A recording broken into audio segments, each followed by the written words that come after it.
common question I get is, how do you keep this little dude from twirling around in your hand or falling out on the floor? In this video, I'll show you the best way to hold the guitar pick so you can get a good sound and you can hold on to the darn thing. Let's do this.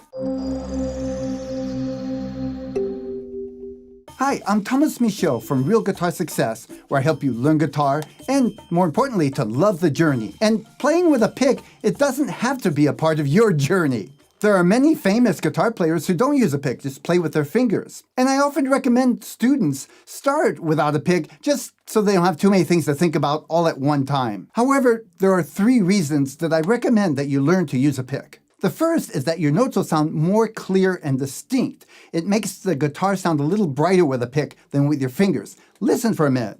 That's a pick, now with my fingers.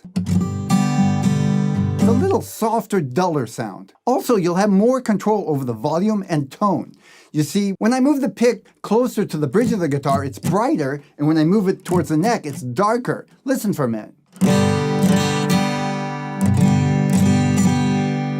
And using the pick allows me to use palming techniques, which add a lot to my guitar playing, like this.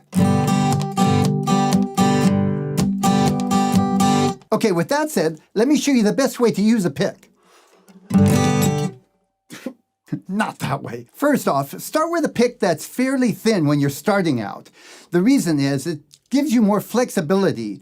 If you have a stiff pick, like I do actually, you can do more things. It's easier to tighten up and get a louder sound, but it's harder to use when you're first starting out. So start with a thinner pick, and as you progress, you can work up to a thicker pick as you get the hang of how to hold it and adjust it to make it looser and to make it stronger. Also, go for a pick that's reasonably easy to grip, not one of these teeny little picks. I've got a pick that's kind of a medium size, but it's fairly easy for me to hold on to. Now, here are 3 steps to holding the pick properly. First, hold the pick in your left hand and put out your right hand. We're going to put the pick on the side of the finger right close to the first knuckle. So it's going to look like this.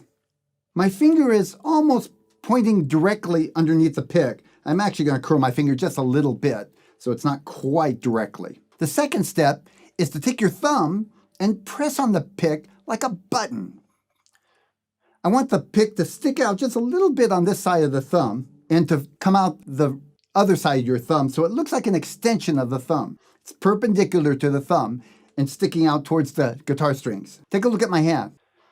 Now, the main point here is have your thumb over the pick and the pick to come out the side of your thumb, not to point in any direction that's not directly out the side of your thumb. Your fingers can either be out or closed in, but don't make them too tight if you close them in. And now the third step is to put your wrist and your arm parallel to the guitar strings, not out like this, but parallel so that your hand is basically going up and down. What you're going to be doing is brushing the pick along the strings and at the same time moving the wrist this way and even a little bit of motion with your finger and thumb. Think of the pick as an extension of your hand. Now look at my right hand again. When you tighten up on the pick, it will make the sound louder on your guitar. When you loosen up, it'll make it softer because the pick will wobble more. But that's part of the balance of keeping it from falling out or twirling around. If you tighten up, it stays stiff, but it won't twirl around so much. If you loosen up,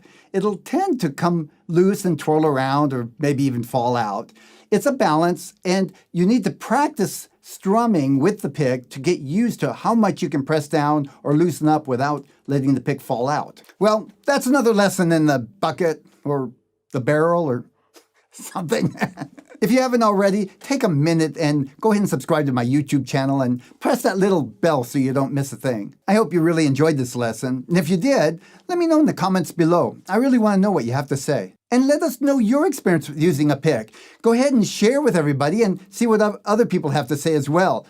This way we can help each other. Have you found something that helped you to use a pick? Go ahead and share it down below and read other people's comments. Go ahead and check what others have to say. There's usually some great ideas. I hope to see you again soon. Bye for now.